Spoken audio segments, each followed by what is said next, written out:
Hello, and welcome to Lit by Moonlight, where it's not a phase to be chained at the ankle with someone you hate. This week, we're discussing Dance of Thieves by Mary E. Pearson. Kaitlin and I are actually chained at the ankle right now, and it's not going well. It's because I keep trying to play jump rope, isn't it? It is. That is why, yes. I don't understand why you hate that, but okay. Dance of Thieves is a spin-off of Pearson's The Remnant Chronicles trilogy. The story follows Jace Ballinger, new leader of his family's empire, and Cassie of Brightmist, a skilled thief and member of the Vendon Queen's army. The Vendons are no allies of the Ballinger family, and Cassie resents the Ballingers and their entitlement to land the Vendons believe don't belong to them. When Cassie is sent to Jace's territory under false pretenses, the two get captured by labor hunters, forcing Cassie and Jace to rely on each other to survive. They both dance around each other, telling lies about their intentions and even their history. But as they travel together, they quickly fall for each other. But what does their relationship mean when they return to their respective homes?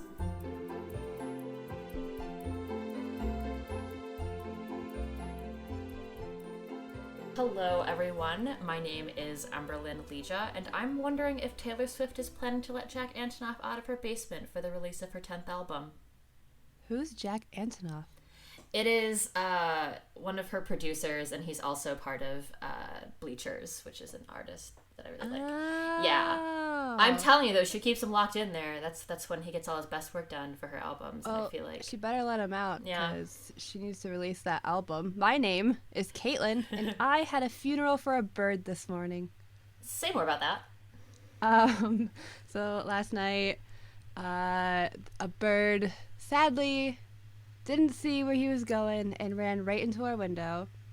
And I literally was in the back of my house and I heard him from all the way from the front. And I went out and he was just laying on the ground. And I was just like, he'll probably recover.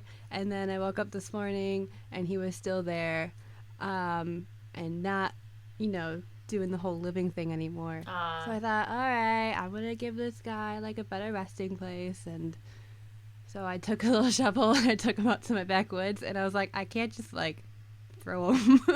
So I gently placed him next to a tree and I covered him in grass and I put flowers on him and said, thanks for making my morning interesting, buddy. And I walked away.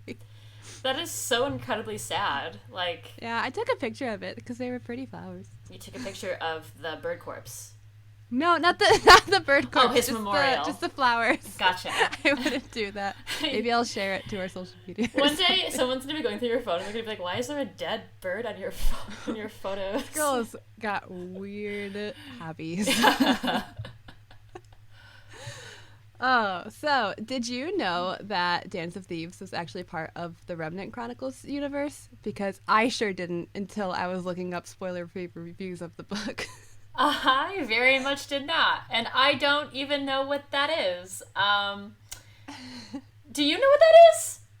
I know it is a trilogy written by Mary E. Pearson, and the little bit of the plot that I do know, because I really didn't want to get into spoilers, is that it follows Princess Leia at the time, like Queen Leia of Vendon before like all of that happened. She becomes the queen and whatnot, yeah. Yeah, and it sounds interesting, so I added it to my to-be-read list because, I've already read one of her books in this universe. I might as well read the first one. Yeah, that seems like a good start. I was thinking that too when we started the book. I didn't realize it was kind of the duology tied to a whole other series, and I thought to myself, should we have read that first? Well, I looked it up because when I was looking up like the summary of the book, because I really wanted to make sure that we weren't going to read, two books that we didn't really enjoy completely in a row. Considering last week we did The Cruel Prince. Trauma. If you haven't listened to that, go listen to our opinions. We have a lot of them. But I was like, I just need to make sure this is going to be like a more enjoyable book for me personally, because I don't know if I can mentally do that right now. Yeah. And people are like, oh yeah, it's a spinoff of her trilogy. And I was like, uh-oh. So Google said that we could read it without reading the Remnant Chronicles, and we did, and which was fine. I was thinking, like, this must feel what it's like to read, like, Six of Crows before the Grisha trilogy. Yeah. Because, you could totally read this on its own. We did. Yeah. But I think a lot of things will make more sense if we read the trilogy first. Yeah, that's what I was thinking too. Speaking of Six of Crows, I was actually surprised by how much this series reminded me of that. I think I've heard this a couple times across the interweb, but I was surprised by how similar they were. Explicitly, the fact that they had a lot of thematic and aesthetic overlaps. I won't go into what those are since we're not going to be reading Six of Crows for a little while now on this podcast, but I did think it was interesting.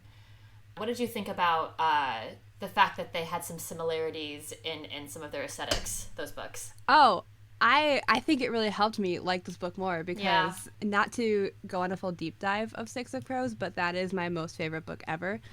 And so already like having similar like just vibes to it, I was like, all right, I'm already interested in the book. Like I don't care that I don't know what all of like these words mean. I'm in it because I've learned that I really like the aesthetic of like thieves and outlaws in places where around every corner there's like another danger, and I'm here for it. So yes. I loved it. It was a really good, it was an easy way to get me hooked on the story. That's for sure. Yeah, I felt the same way. Like I liked that they were so similar. It made me think, oh, this is something I'm familiar with and that I like very much. So tell me then, Kaitlin, what did you think about the world building in this book? Well, like I said before, I think reading the Remnant Chronicles would have really helped first.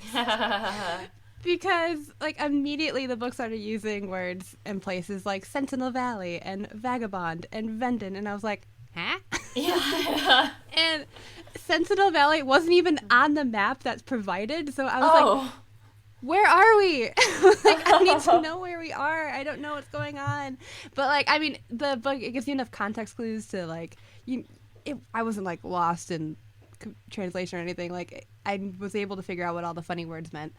But ultimately, I did stop caring about the places in the book and the intricate details of, like, the political issues between Venda and the Ballinger family because I was more focused on the relationship between Kazi and Jace. Anyway, like, I knew enough of the world to figure out, like, what was going on, so I understood why Kazi and Jace were both struggling and staying loyal to their individual causes, but mostly I was just like, okay, but what does this mean for you two as a couple? Yeah. What do you think? Yeah, I if you look at my notes, I just have that Marge Simpson holding a potato meme that says, I just think they're neat. Because I thought that all the places in the book were neat. I have to agree with you that I think I had to restart the audiobook, like, from the beginning, just that first chapter, like, 3 times, just to understand what was going on, because I kept, like, zoning out a little bit, and then being like, wait a minute, I don't know what's going on, and having to go back, just because I didn't have a lot of context from the Remnant Chronicles.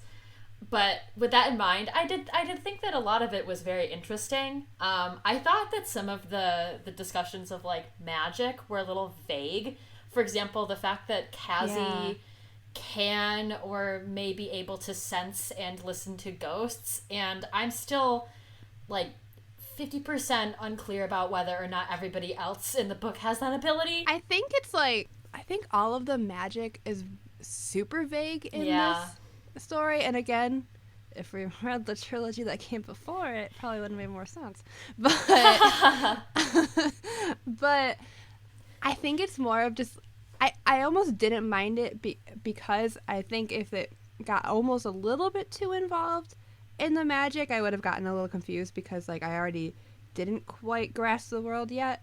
But I kind of liked that it was just vague and, like, matter of fact in a way. Like, I want to know more, but to me, reading the book, it seemed like not everyone had the sense of it. Like, Kazi definitely did, and, like, how she was saying how there are some people who have, like, I think it's called the sight in it, where like Sinave, like, knows what might happen because she sees it in her dreams, or like and then there was, like, a seer that talked to Jace later on and, like, warned him of something. So I think it's just very selective.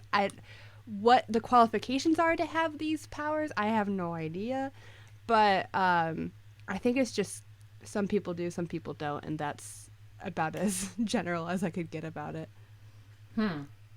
I had a dream last night where my 7th grade English teacher picked me up and spun me around in a circle. I did not like it. That's a choice. It wasn't a choice that I would like to have had made. So I hope that I don't have Sanova's gift and that does not happen to me in the next ever in the next millennium.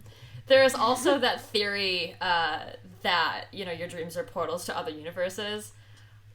What's going on there?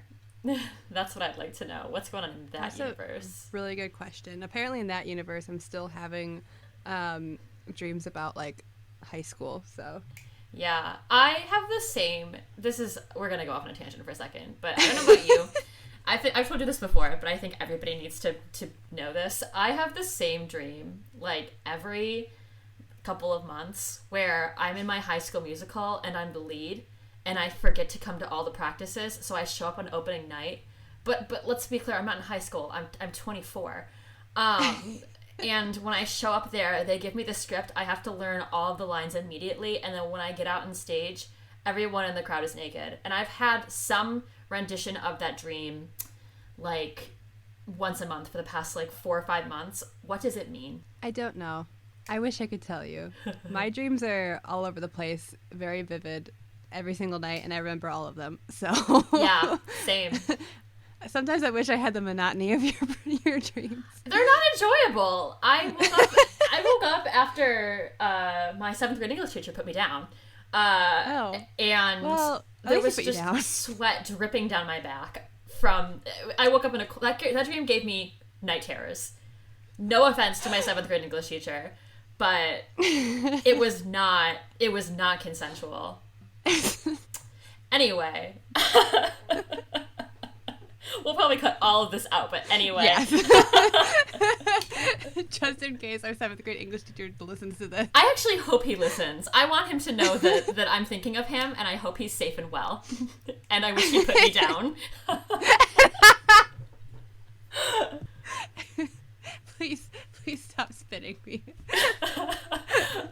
It wasn't even like a romantic type of thing, which I'm so glad it wasn't. First and foremost, it was like a threat. Like, he picked me up and he wasn't putting me down. I woke up dizzy. I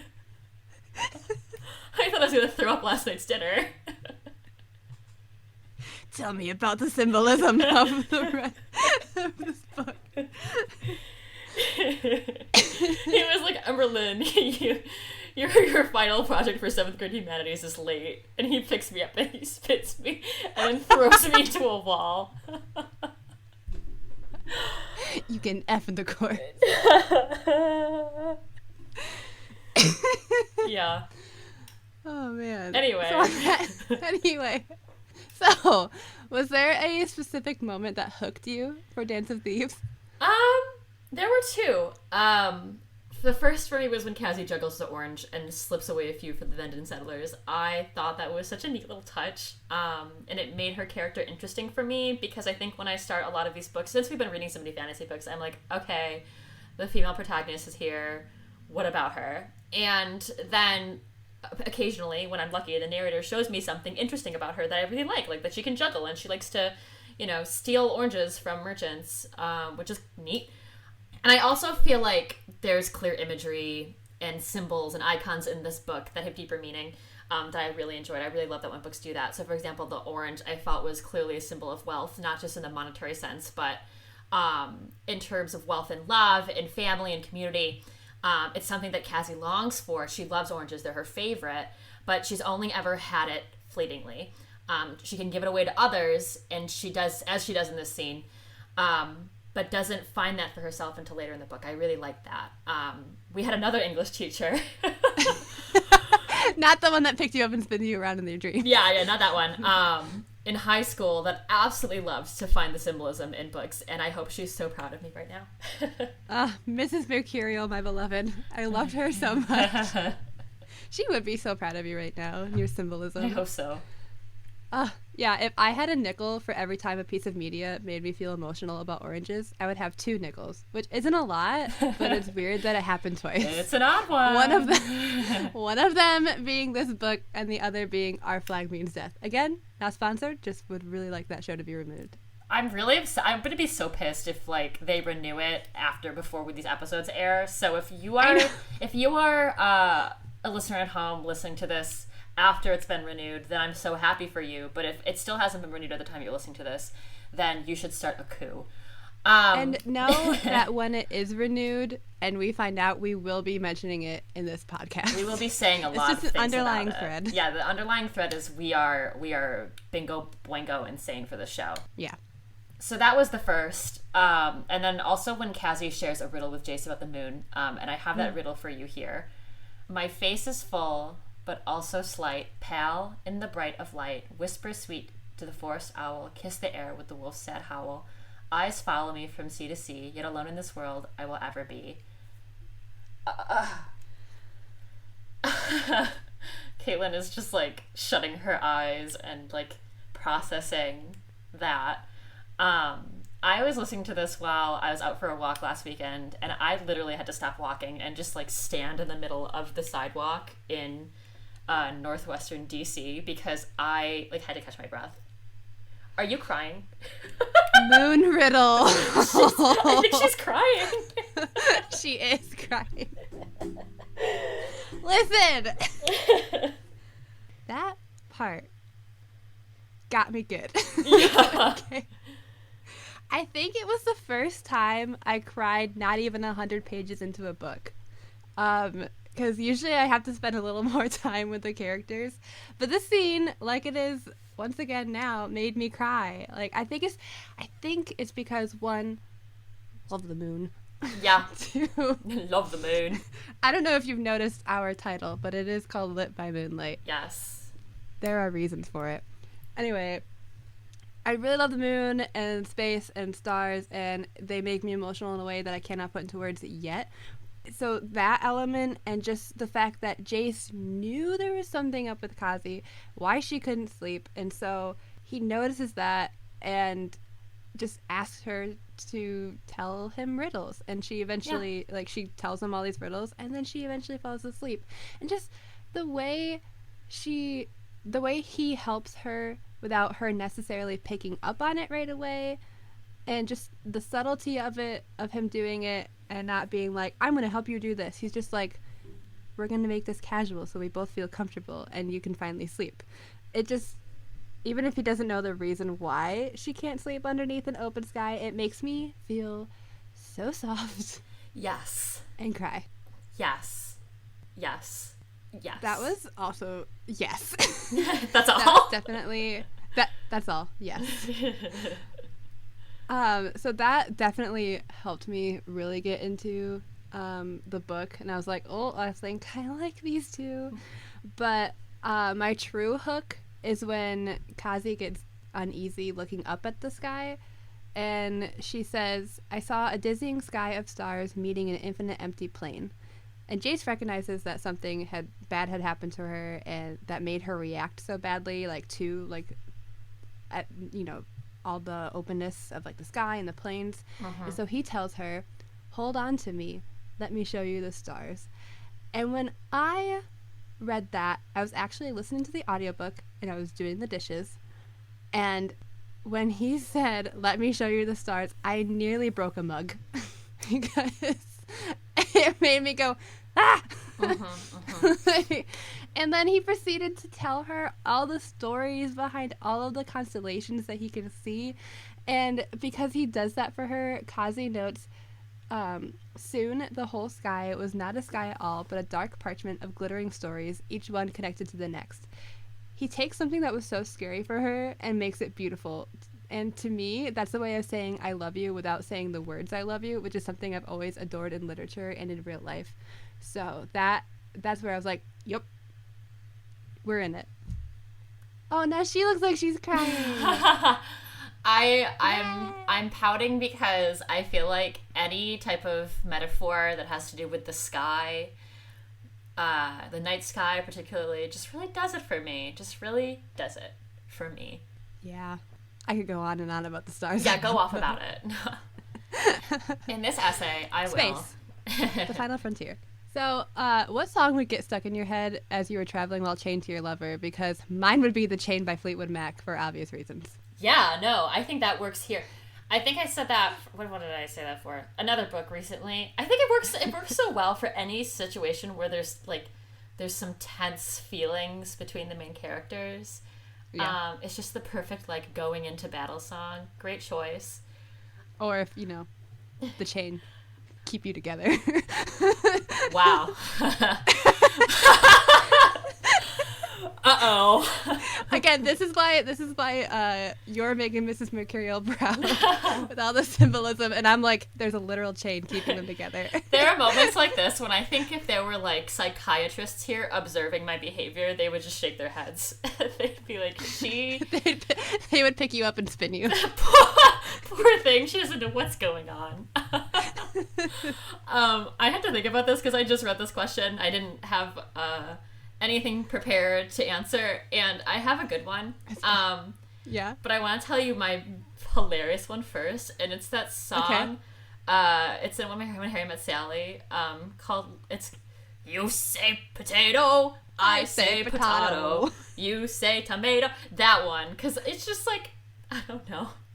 The two people in the song, they have different pronunciations of things, but then they decide to call it all off, and now they're friends.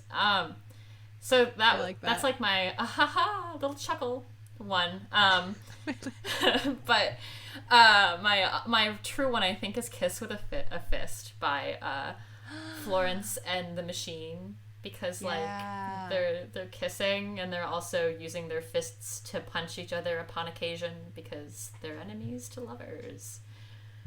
Now that we've talked a little bit about our playlist for this song, which, speaking of which, we will actually have one of those on our Spotify. Yes. You can go check it out there. I want to hear what your 2 peaks in a valley were for this book, Kaitlin. My 2 peaks in a valley. Well, my first peak was the imagery of the ghosts that Kazi can see, or well, not see, but sense and hear throughout the book. It was so cool to me. The book begins with the line, "The ghosts are still here," and I was like, go on. And then a few lines later, we get, "They call to you in unexpected moments, their hands lacing with yours and pulling you down paths that lead nowhere." And then there's the repetition of, "Shh, Kazi, don't say a word," which we later find out belongs to Kazi's mother from a memory from the last time Kazi saw her. And the addition of some characters like Kazi being able to hear these voices of those who have passed, or feel them put their fingers to their lips or their hand in yours, I thought it was just a really cool element, and it definitely helped pique my interest for the book, since you find out about that literally within the first line. Right. I thought it was a really cool world element, even though we don't really know a lot about the magic in this book, if you are silly and didn't read the Remnant Chronicles beforehand like we did. Very, very silly. But I just thought it was really cool. What was your first peak? I thought that, and maybe this is me trying very hard not to compare to The Cruel Prince, which we previously read, but I just felt like Enemies to Lovers was executed better here, and just executed well in general. And with the classic, we're handcuffed together and we hate each other plotline, which I enjoyed. I think that maybe sometimes some people might read that and say, oh, that's kind of an overused plotline, but I enjoy it. I feel like sometimes I love it. A plot point or a particular trope doesn't have to be particularly, you don't have to reinvent the wheel, I think, all the time when you want to, tell a story about 2 people that hate each other and come to love each other. And I also felt like they were pretty balanced in their deceptions of each other. It wasn't the case that one of them was absolutely terrorizing the other to the extent that the reader might start to wonder, am I supposed to want these 2 to be together? Mm-hmm. They were both likable. You were kind of rooting for them both, even when at times they were kind of making some choices. And choices were made. Yeah, choices were made. And I also think it helped to get the perspective of both of them in this book narrating, so you could see the romance between them play out from both of their perspectives. That was added a little treat for me, because I could understand how each of them was feeling at each moment. And I enjoyed that. How about you? What was your second peak? My second one was I loved seeing two groups of people who are supposed to be enemies working together and taking the time to have conversations and learn the other side's perspective.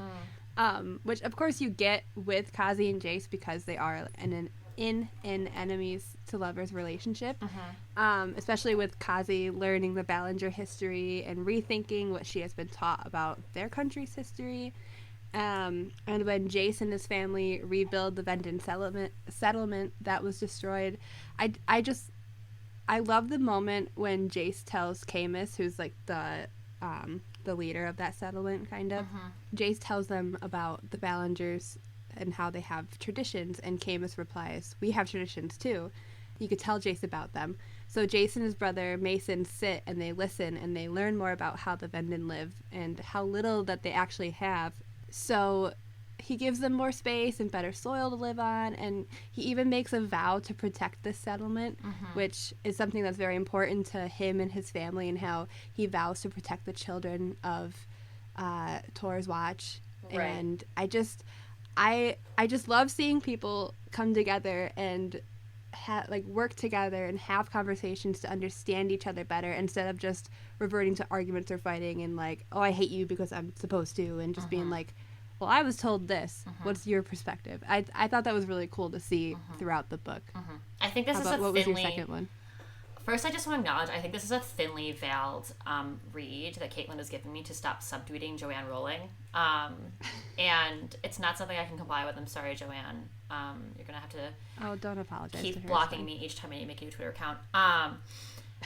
But I agree. I think that I really enjoyed the aspects of communion in this book, because it can, I think, sometimes it'd be incredibly difficult to breach cultural boundaries and try to understand how other cultures experience things and their traditions. So it was interesting to see that play out in this little fantasy world.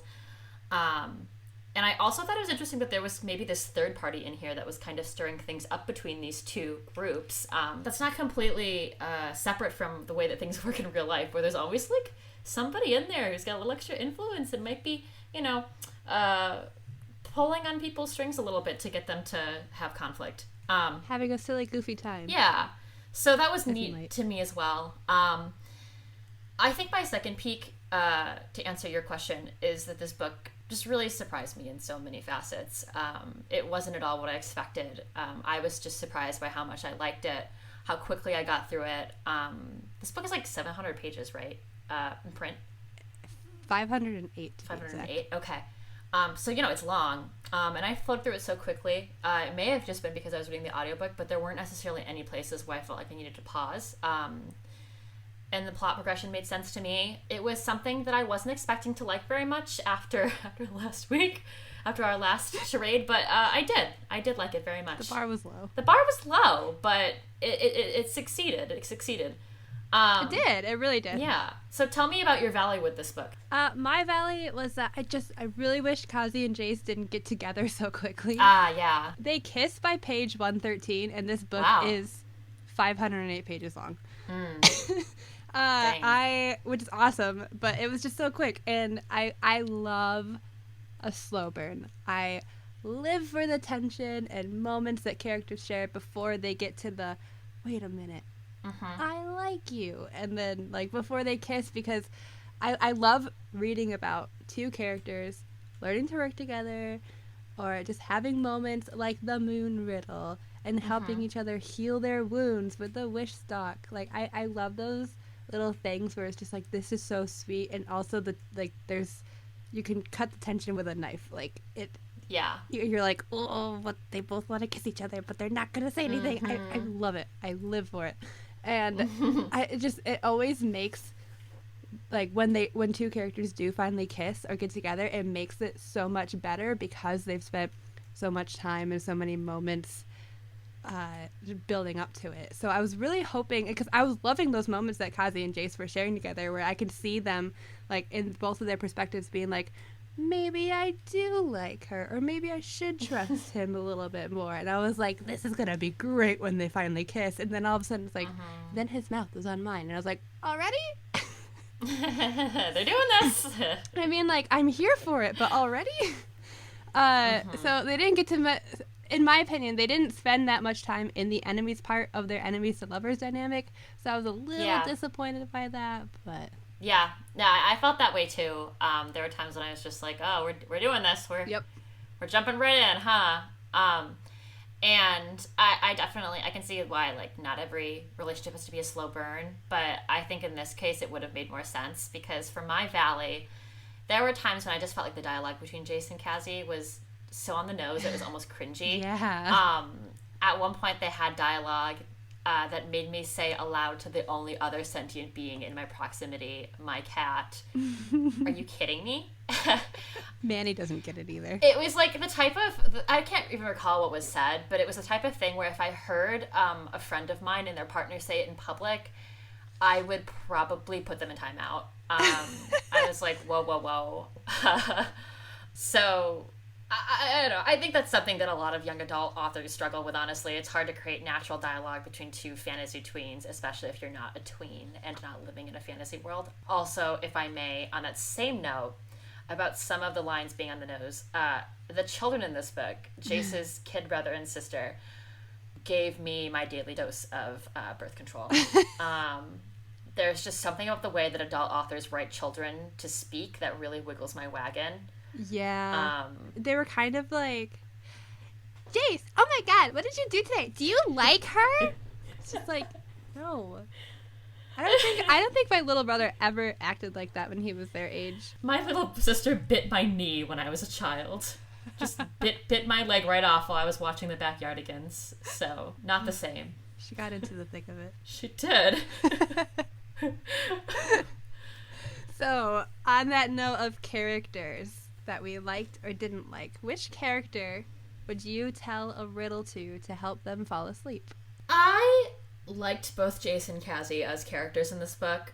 Sometimes you read a book where the main couple is just like nauseating, but I enjoyed them. I would hang out with them. We'd be friends. I felt like they were strong leads in their own right. They're both very calculated. They both had their own interests that they were prioritizing as they were trying to dance around each other, as thieves do. That's the title of the book. So I liked them. I thought they were cool. I just thought they were neat. I said, really holding neat. Them in my hand like a little potato. They really were both really good leads. Yeah. Like, There were times where I was like, oh, okay, I'm rooting for Cassie. But then other times where I'm like, okay, but actually, I'm here for Jace's point of view. Like, I was never like, oh, we're reading this person. Like, they were good. You're right. It was good. Tell me about your favorite character in this book. Not so much like they weren't my favorite, but like I just really, really enjoy, because I don't think I have one solid favorite character. Yeah, but me neither. One of my favorite side characters was Sinove. I thought she was very funny, but also she was very interesting to me because she had that whole backstory of that traumatic, horrible thing. I think it her where her parents were beheaded in front of her when she was little. Yeah. Not a silly fun time for her as a kid. No. And so she's got that, and she's always like, she's someone who's described as she never stops talking, but it's not because she's annoying. It's because she's trying to just like fill in the gaps for both Kazi and their friend Ren, who both respectively have had their own traumas. And so Sinove is just trying to like keep everyone's minds off of everything, so she just like anything she can think of, she's just gonna keep on talking so they can all just have a fun normal time together. And it just seems like she's always kind of the one to try and to, like, distract her friends and herself from these horrors. So I would want to take the time to like help her for once, so that she doesn't always have to be the one to create these distractions, and she can get like a load off and just like take care of herself for once. So I would say Sinove. I think that's a great choice. So is there a character that you would gladly knock out with Birchwing? Paxton, because he's the only character I really was like, this dude's annoying in the book, Yeah. and that is because his whole purpose is, this dude's annoying. So him. Yeah, that's his gimmick. Yeah. What about you? Same. I feel like with a name like Paxton, it has to be him. Like, he's obviously the rival in this book, and whenever he shows up in this book, I get like huge Schoolium Fancy Son vibes. I was like, this guy thinks he's hot shit, but he's like also secretly evil, and not a fan. Yeah, Not a fan. Agree. Who's okay? So the very last chapter in the book is, so every chapter is like chapter 26, Jace, and then the next one would be Kazi or whoever it would be. You're always told who you're reading from. The very last chapter does not have a name to it, and it's very ominous, and it's like there was a letter that was sent by one of Jace's sisters saying they need help. One of their brothers is dead, and we know it's a man because they say he, and he says that he knows exactly what the letter says because he was behind her when she wrote it, and the letter was carried by a bird, but he shot down the bird so that the letter couldn't get to where it was supposed to go, which was supposed to go to Kazi or Jace. And he takes the message and lets the bird go. Who do you think that was? Because they don't seem the nicest, and they seem to not be going for what Kazi and Jace are. So do you have any ideas? Fuck if I know. I sat here and thought about this like all day at work. I was like while doing my job. Just in case my supervisor's listening, I was working, I promise. But whilst doing that, in the back of my head, I was thinking to myself, like, who are you? Like, I don't know. I like actually don't have an answer for you. I can't even guess. Like, maybe one of Jace's brothers. Yeah. Maybe Paxton, but he doesn't seem like the vibe of this character at all. I was trying to remember, okay, who was taken with them, because at first I was like, maybe it's that, evil captain they were supposed to be going after, and then I was like, no, he's with them, like he was captured already. And then, so my only guess has to be one of Jace's brothers, but like I feel like that's the obvious answer, so I don't know, and I don't know what their motive would be to go again, so I was trying to remember anything about them that could have been, like, obvious to be like, this person actually doesn't want to. So, like, I don't know. The first answer that came to mind was Gunner, but only because he was kind of always, like, running his mouth a little bit, but I have no idea. What about, like, I don't know, I know the Commissar was allegedly the, I think the Commissar is the villain in the original series. Yeah, I think so too. So maybe it's a callback to him or someone related to him. Yeah, maybe it's like really obvious that if we just had read the Remnant Chronicles before we read this we would book, be like, this is it. Like, yeah. oh my god, it's this guy! I can't believe he's back! Yeah. Yeah. So... Yeah. I can't believe that guy we don't know is back. I can't believe it. Dude, the guy I'd never met before. Loved him. He was my favorite guy in those books. Yeah, my favorite guy. My favorite guy. Definitely better than the guy that picked me up and spun me around. Definitely. This guy would never do that to you in real life or in this guy would never do that to me. This guy would just throw me into the air and let me fly away with a little birdie. So, anyway, I think that this is all wonderful, and I'm learning a lot about the last chapter that I feel like I wasn't fully present for, and have no idea about. But I think we can probably wrap up by talking a little bit 100%. about how we rated this book on a scale of 1 to 5 oranges. I rated this 3.5 oranges. I really enjoyed it. As I stated before, I saved my 5 stars for the very special books.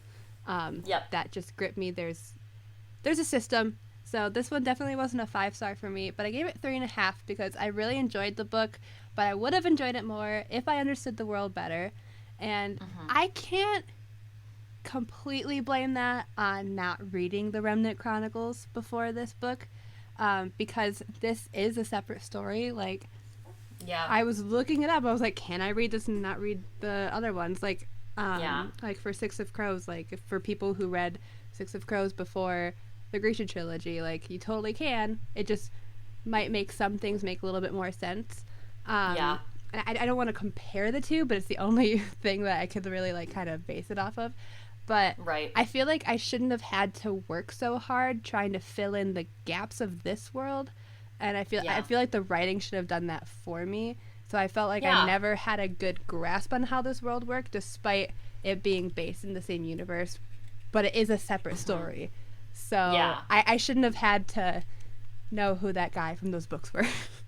Yeah. I shouldn't have to know who that guy from those books are. Just tell me. Just tell me! What did you rate it? I also said 3.5 oranges. I took off an orange for some of Jace and Cassie's dialogue, and I took off an orange for the kid characters. Or should I like keep the orange because now I've got my daily dose of birth control for the day? Like, do I? It's really a flip, negative or positive. You know, you can split the orange in half and throw a half at both of the kids. It's fine because it doesn't really hurt them, and they get a snack, which means that they stop talking. It's a fair trade. They get a snack, and I get to keep my womb empty and intact. So great. And I took off half an orange for myself because I deserve a little treat. You do deserve a little treat. I think for all my hard work. For all of your hard work. You deserve that half. Sitting here and talking to you, waking up in the morning with cold sweats. A lot of work. You know, if I had a dream about my 7th grade English teacher spinning me around, I think I would deserve at least half an orange for that. So at least half an orange. Yeah, at least half an orange.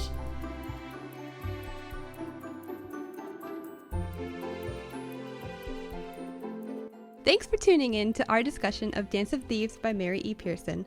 Tune in next time when we go on a mission to restore magic to the land of Arawia when we read We Hunt the Flame by Hafsa Faisal.